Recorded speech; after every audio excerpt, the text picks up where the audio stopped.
আসসালামু আলাইকুম প্রিয় ভাইরা। আমাদের এক দেশি ভাই এই সম্পর্কে এক বিনদেশি নারী দেখেন কি বলল।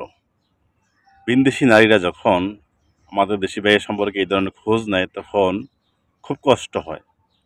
কেন আমরা এই ধরনের কাজে জড়িয়ে পড়ি নিজেও জানি না, কেন দেশের বদনাম করি তাও জানি না।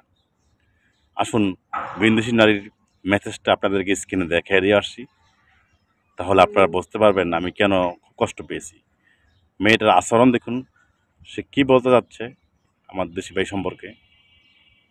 ওকে, একজন বিনদেশি নারী আমাকে নক দিল ব্রো। আমি বললাম হ্যালো ব্রো, হ্যালো। ব্রো, তুমি কোথায় থাকো, পিপিডি লজ নাকি চুয়াচুকাং?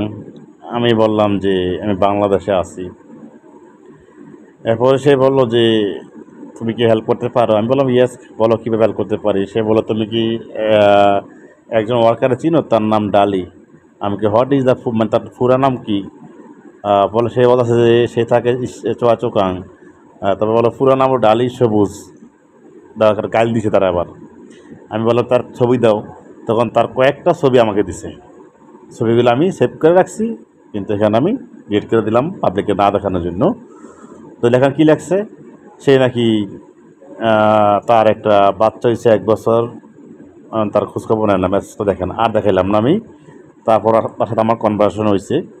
এই যে দেশি ভাইয়েরা এইভাবে দেশের মান সম্মান বিদেশে গিয়ে লুটেতেছে, কোথায় যাব আমরা? কীভাবে মুখ দেখাবো সমাজে? চিন্তা ভালো লাগে না।